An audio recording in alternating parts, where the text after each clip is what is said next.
Tuhan. Kita bersama merayakan hari Minggu Panggilan pada hari Minggu ini bertepatan dengan hari Minggu Paskah yang keempat. Dalam bacaan pertama dari Kisah Para Rasul disebut ada dua hal penting berhubungan dengan pengakuan kita pada Kristus. Kristus yang menentukan hidup orang Kristen. Nah, orang Kristen berarti orang-orang yang percaya kepada Allah melalui Kristus. Nah, ada dua hal penting dalam pengakuan pada Kristus. Yang pertama adalah tobat. Kalau orang bertobat, itu berarti kita mengarahkan diri pada Kristus yang menentukan hidup orang Kristen itu. Bertobat. Dan saya kira ini perlu didalami, diresapkan, direfleksikan terus-menerus mengenai tobat ini. Banyak kekacauan di mana-mana, tidak hanya dalam bangsa kita, tetapi dunia ini justru karena tidak memahami mengenai tobat ini atau tidak ada di dalam kepercayaan mereka tentang tobat. Kita sebagai orang Kristen, tobat adalah unsur pertama di dalam mengakui Kristus. Maka Bapak Ibu dan saudara-saudari, untuk baptis dewasa biasanya diawali dengan penerimaan tobat. Pengakuan akan Kristus. Yang kedua, setelah tobat lalu kemudian unsur kedua yang penting adalah baptis. Baptis ini untuk pengampunan dosa berkat kehadiran Roh Kudus. Nah, baptis dalam kehidupan orang Kristen adalah suatu panji perjuangan. Dengan tanda itu, tanda baptis itu, manusia diarahkan kepada Allah oleh kekuatan Roh Kudus. Itu baptis. Kesadaran akan kehadiran Roh Kudus yang mengarahkan hidup kita kepada Allah. Maka sering kita laksanakan pembaharuan janji baptis justru untuk menyadarkan kita kembali akan kehadiran Roh Kudus itu yang mengarahkan hidup kita pada Allah.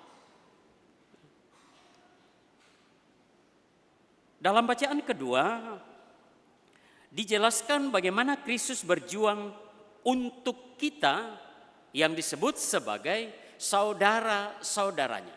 Kita adalah saudara-saudara Kristus yang bagian pertama tadi sudah melaksanakan pertobatan dan sudah dibaptis. Kita adalah saudara-saudara Kristus. Kemudian karena kita adalah saudara-saudara Kristus, maka di sana kita harus menyadari peranan Kristus sebagai gembala yang baik bagi kita. Kita adalah domba-dombanya yang kemudian mendapatkan perhatian dilanjutkan dalam bacaan Injil nanti. Tapi dalam bacaan kedua ini Kristus sudah disebut sebagai gembala yang baik bagi domba-dombanya yang mengantar kita, yang menuntun kita, yang membimbing kita di dalam kehidupan ini. Gembala yang baik. Kalau sampai pada hari Minggu Panggilan seperti ini, saya selalu mengingat pengalaman yang mengesankan. Ini berarti sudah 35 tahun yang lalu 34 tahun yang lalu. Saya bertugas sebagai pastor vikaris di Messawang. Lalu berkunjung ke stasi yang cukup jauh. Setelah perjalanan pulang jalan kaki, tikungan masuk, ada rombongan babi. Banyak sekali babi dan hanya dituntun oleh satu orang gembala. pikiran saya, apa babi ini tidak lari kemana-mana ya? Tetapi babi itu tekun semua jalan. Tidak ada yang macam-macam. Mengikuti jalan kampung, ya, jalan kampung, jalan kuda. Tetapi semua taat. Kalau ada yang serong-serong sedikit, hanya angkat tongkat kecilnya ini, kemudian masuk lagi pada barisan. Saya kira mungkin ada sekitar 40-an ekor babi dituntun oleh seorang gembala. Dan babi itu hampir sama besar semua ya. Sepanjang perjalanan pulang itu saya berpikir, bagaimana caranya menuntun itu. Lalu ada yang ikut berjalan waktu itu mengatakan, oh ada jimat-jimatnya itu pastor. Ya saya tidak tanya panjang mengenai jimat-jimat.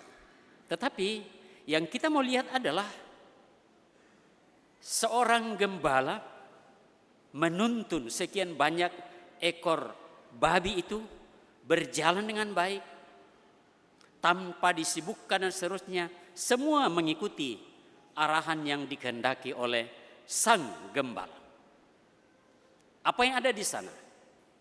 Ada pengenalan atau ada pengetahuan, ada pemahaman yang baik antara sang gembala dan kemudian gembalaannya, yang tadi babi itu. Ya. Ada komando, ada arahan yang dipahami oleh gembalaannya, dan seterusnya. Itulah gembala yang baik. Ya, kebetulan kita bicara mengenai babi. Babi lagi jadi favorit pembicaraan di Indonesia sekarang ya. Babi. Memang babi enak kok. Ya. Ya. Tetapi itu masalah lain. Tetapi berkaitan dengan poin pertama dalam bacaan pertama tadi, juga menyangkut gembalaan yang kita sebut sebagai contoh tadi, babi ini, memang perlu orang sampai pada tobat. Kalau orang tidak sampai pada tobat, kadang-kadang kita tidak sampai pada kesadaran apakah yang kita buat ini, apakah yang kita perlakukan ini, apakah tindakan kita ini sudah benar di hadapan Tuhan atau hanya emosi dan kemauan kita saja di dunia ini. Kembali lagi, mesti sampai pada tobat. Ya. Perlu sampai pada tobat. Ya. Dalam salah satu misa beberapa hari yang lalu, minggu lalu ya, saya sampaikan sebagai suami istri, ya, mari melaksanakan sebelum istirahat malam. Kalau ada hal-hal yang perlu dibereskan, dialogkan sebelum istirahat malam. Kalau sang istri lihat kenapa suaminya kayaknya mukanya, pipinya agak tebal hari ini dibanding yang biasa, itu berarti ada masalah. Nah, sebelum tidur dialogkan dulu masalah apa itu. Dan kalau sampai pada dialog, lalu kemudian dua-dua sampai pada sikap pertama tadi, tobat. Maaf, saya mungkin salah tadi. Saya salah bicara atau seterusnya. Setelah itu masuk dalam suasana tobat, saling memaafkan, mengampuni. Lalu istirahat Anda menjadi istirahat yang nyenyak dan besok bangun dengan segar. Kadang-kadang ada suami atau istri bangun pagi-pagi, aduh kenapa kepala saya sakit. Mungkin penyakitnya bertambah berat karena ada yang tidak diselesaikan sebelum tidur tadi malam. Penting tobat Bapak Ibu dan Saudara. Dan tobat ini kemudian langsung bekerja untuk melaksanakan pembaharuan roh baptis kita yang telah kita terima di dalam gereja, di dalam kehidupan iman kita.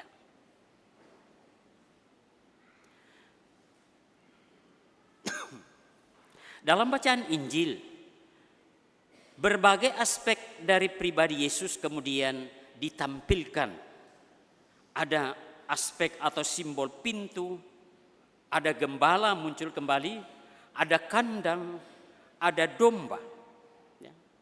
Yang mau ditampilkan di sana, Yesus begitu mengenal domba-dombanya. Yesus begitu mengenal kita semua. Ya. Maka jangan kita bersembunyi seolah-olah tidak mau dilihat oleh Yesus. Kita dikenal oleh Yesus. Yesus sangat mengenal kita. Maka jangan kita lari dari dia. Jangan kita bersembunyi dari dia. Datang kepada dia. Kalau saya bersalah, saya mohon ampun. Kalau saya ada kekeliruan, saya mohon ampun. Kalau saya merasa terlalu pintar, juga saya harus bertanya pada Yesus, apakah kepintaran saya ini betul mengarahkan sesama, dan seterusnya. Datanglah pada Yesus. Dia adalah pintu. Kita harus melalui dia supaya kita boleh masuk di dalam padang rumput yang hijau, di dalam kehidupan keluarga kudus, untuk menikmati, untuk mengalami kedamaian, untuk mengalami rahmat-rahmat yang telah disediakan oleh Tuhan bagi kita. Ya. Dia juga berbicara mengenai kandang. Mari kita senantiasa hidup di dalam kandang yang baik dan benar. Ya. Kandang yang baik dan benar. Kandang yang baik bukan maksudnya gereja harus bagus dan seterusnya, tetapi komunitas di mana kita bersama-sama hadir, itulah kandang. Ya. Baru saja saya dan beberapa kali saya membaca di medsos pewartaan bahwa akhir-akhir ini terlalu banyak nabi-nabi palsu. Hati-hati, jangan sampai kita masuk dalam kandang yang salah. Ya. Karena terlalu banyak nabi-nabi palsu. Bahkan dijelaskan lebih jauh. Nabi-nabi palsu tidak tanggung-tanggung menjadikan nama Allah sebagai bagian penguat dari pewartaannya, padahal itu adalah pewartaan palsu.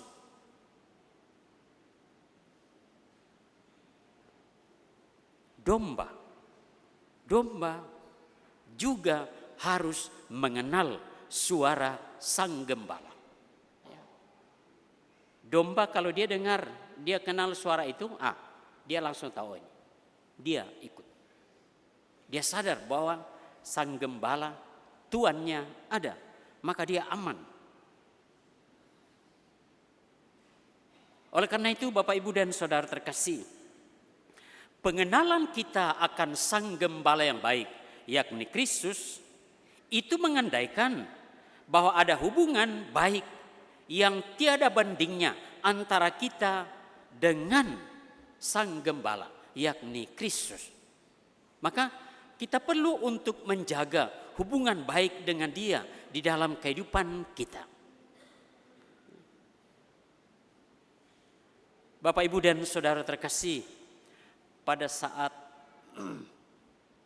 persiapan perarakan saya sangat gembira, senang melihat anak-anak kita yang memakai pakaian khusus dalam gereja kita.